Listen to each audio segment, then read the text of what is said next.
Welcome to குட்டி சுட்டீஸ். Hello குட்டீஸ், இன்னைக்கு நம்ம பார்க்க போற கதை மன்னரின் வேதனை. மரகதபுரி அப்படின்ற ஊர்ல ராஜன் அப்படிங்கிற அரசர் வாழ்ந்து வந்தாரு. அவரு நல்ல விதமா ஆட்சி செஞ்சு வந்தாரு. நாட்டில் இருக்கிற மக்களும் ரொம்ப சந்தோஷமா எந்த குறையும் இல்லாம வாழ்ந்து வந்தாங்க. திடீர்னு ஒரு நாள் அரசருக்கு உடல்நிலை சரியில்லாம போனது. படுத்த படுக்கையா ஆகிட்டாரு. மன்னர் ராஜனுக்கு இளங்கோவன் அப்படிங்கிற இளவரசர் இருந்தாரு. அவரு நாட்டை ஆள்றதுல எந்த முனைப்பும் காட்டாம இருந்தாரு. அரசர் ராஜன் இளவரசரை கூப்பிட்டு மன்னனா முடிசூட்டுறத பத்தி பேசினாரு. அதுக்கு இளவரசன், நான் மருத்துவத்துல தான் ரொம்ப ஆர்வமா இருக்கிறேன், மருத்துவரா ஆக போறேன், மன்னரா ஆகிறதுல எனக்கு எந்த ஆர்வமும் இல்லை அப்படின்னு ராஜா கிட்ட சொல்லிட்டாரு. இதை கேட்ட அரசர் ராஜனுக்கு தலையில இடியே விழுந்த மாதிரி ஆகிடுச்சு. அடுத்ததா நாட்டுக்கு ஒரு நல்ல அரசனை தேர்ந்தெடுக்கணுமே, என்ன பண்ணலாம் அப்படின்னு யோசிச்சுட்டு இருந்தாரு. மன்னர் கவலையோட இருக்கிறத பார்த்த மந்திரி மன்னரின் கவலைக்கான காரணத்தை கேட்டாரு. அரசே, ஏதோ பெரிய யோசனையில இருக்கிற மாதிரி தெரியுதே.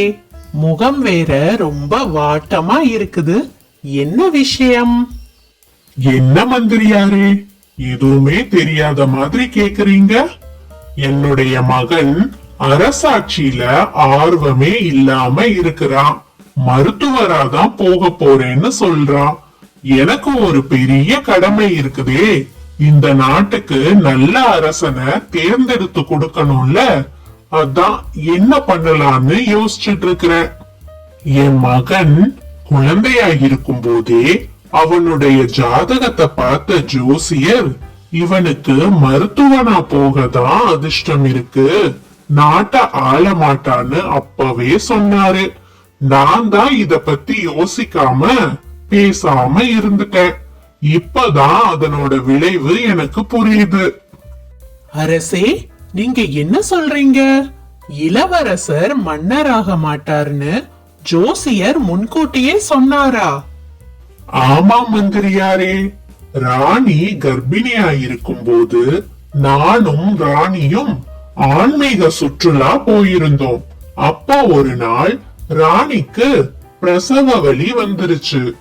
அப்போ அந்த ஊர் மருத்துவச்சிய பிரசவம் பார்க்க அழைச்சதுக்கு தன்னுடைய மகளுக்கும் அததான் பிரசவ காலம், அதனால அவளை தனியா விட்டுட்டு ராணிய என்னால பார்க்க முடியாது, நீங்க வேணும்னா ராணிய என்னோட வீட்டுல கொண்டு விடுங்க, நான் நல்லபடியா பிரசவம் பாத்துக்கிறேன் அப்படின்னு சொன்னாங்க. அந்த மருத்துவச்சி சொன்ன மாதிரியே ராணிக்கும் மருத்துவச்சியோட பொண்ணுக்கும் ஒரே சமயத்துல பிரசவம் நடந்தது. 2 பேருக்குமே அழகான ஆண் குழந்தைகள் பிறந்தது. ராணியையும் இளவரசனையும் நாட்டுக்கு கூட்டிட்டு வந்த அப்புறம் நம்மளுடைய குடும்ப ஜோசியர் இளவரசனுடைய கைரேகைய பார்த்தாரு. அப்போவே அவரு, இளவரசர் அரசனா ஆகிறதுக்குரிய யோகம் இல்லை, மருத்துவராதான் ஆவாரு அப்படின்னு சொன்னாரு. அப்போ நான் அத பெரிய விஷயமாவே எடுத்துக்கல. ஆனா அதனுடைய தீவிரம் இப்பதான் எனக்கு புரியுது. என்ன பண்றதுன்னு ஒரே குழப்பமா இருக்கு மந்திரியாரே. அரசே, ராணிக்கு பிரசவம் நடந்த அந்த ஊரோட பேர் என்ன? அந்த ஊரோட பெயர் மங்களாபுரி. ஆமா, எதுக்காக அமைச்சரை கேக்குறீங்க? எல்லாம் காரணமாதான் அரசே. இந்த பிரச்சனைக்கு நல்லதொரு முடிவோட நான் உங்களை சந்திக்கிறேன். அதுவரையா நீங்க நிம்மதியா ஓய்விடுங்க, நான் போயிட்டு வரேன் அப்படின்னு சொல்லிட்டு மந்திரி மங்களாபுரிக்கு கிளம்பிட்டாரு. ஒரு சில நாட்கள் கழிச்சு திரும்ப ஒரு இளைஞனோட வந்து அரசரை சந்திச்சாரு. அரசே, உங்களோட கவலைக்கு ஒரு தீர்வு கிடைச்சிருச்சு. நம்ம நாட்டுக்கு அரசனாக கூடிய ஒருத்தரை நான் இப்போ கூட்டிட்டு வந்திருக்கிறேன். தம்பி, நீங்க போய் கொஞ்ச நேரம் ஓய்வெடுங்க. நான் நடந்த எல்லா விஷயத்தையும் அரசர்கிட்ட சொல்லி புரிய வச்சுட்டு அப்புறமா உங்களை வந்து பாக்குறேன். என்ன அரசே, திடீர்னு யாரோ ஒருத்தனை கூட்டிட்டு வந்து அவன்தான் இனிமே அரசன்னு சொல்றேனேன்னு ஒரே குழப்பமா இருக்கா? இருங்க, நான் உங்களுக்கு புரியுற மாதிரி சொல்றேன். நான் கூட்டிட்டு வந்த அந்த இளைஞன் வேற யாரும் இல்ல, உங்களோட சொந்த மகன்தான். மகாராணிக்கு பிரசவம் பார்த்தாங்களே ஒரு அம்மா, அவங்க தன்னுடைய பேரன் அரசனாகணும்ன்றதுக்காக மகாராணிக்கு பிறந்த இளவரசனை தன் பெண்கிட்டையும் தன் பெண்ணோட பையனை ராணி கிட்டையும் மாத்தி வச்சுட்டாங்க. அரண்மனையில இவ்வளவு நாள் இளவரசனா வாழ்ந்துட்டு இருந்தது அந்த அம்மாவுடைய பேரன் தான். நீங்க பிரசவமான கதைய என்கிட்ட சொல்லும் போதே எனக்கு கொஞ்சம் சந்தேகம் வந்தது. அதனால அந்த அம்மாவை நான் நேர்ல போய் பார்த்து பேசினேன்.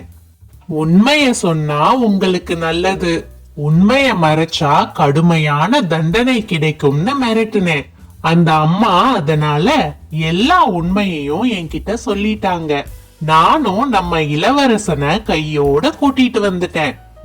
ஆனா அரசாட்சி, போர், மக்கள் நிர்வாகம்னு எதுவுமே தெரியாம வளர்ந்திருக்காரு இளவரசன். எனக்கு கொஞ்ச நாள் அவகாசம் கொடுங்க. நான் எல்லா பயிற்சியையும் இளவரசருக்கு கத்து கொடுத்து அவரை ஒரு நல்ல அரசனா மாத்தி காட்டுறேன். நல்ல காரியம் செஞ்சிருக்கிறீங்க மந்திரி. பெரிய குழப்பத்துக்கான விடைய கண்டுபிடிச்சு கொடுத்திருக்கிறீங்க. உங்களுக்கு என்னோட மனமார்ந்த நன்றிகள். நன்றி எல்லாம் வேண்டாம் அண்ணா. ஒரு மந்திரியா என்னோட கடமையை தான் நான் செஞ்சேன். உங்ககிட்ட ஒரு கேள்வி கேட்கணும். சொந்த மகன் உங்ககிட்ட வந்து சேர்ந்துட்டாரு, அப்போ நீங்க வளர்த்த மகனை வெறுத்துடுவீங்களா? என்ன மந்திரியாரே இப்படி கேக்குறீங்க? வளர்ப்பு மகனை எப்படி என்னால வெறுக்க முடியும்? இதுல அவனோட தப்பு எங்க இருக்கு? அதனால அவனையும் என்னோட மகனாதான் பாத்துக்க போறேன். அவன் நினைச்ச மாதிரியே மருத்துவத்துறையில அவனை பெரிய ஆளா ஆக்க போறேன். ரொம்ப நல்லது அரசே. நாட்டுக்கு நல்ல மன்னரும் கிடைச்சிட்டாரு, நல்ல மருத்துவரும் கிடைச்சிட்டாரு. சரி, அப்போ நான் போய் என்னுடைய வேலைய பாக்குறேன். என்ன குட்டீஸ், இந்த கதை உங்களுக்கு பிடிச்சிருந்ததா? சரி குட்டீஸ், இன்னொரு நாள் இன்னொரு கதையோட உங்களை வந்து சந்திக்கிறேன். Thank you for watching.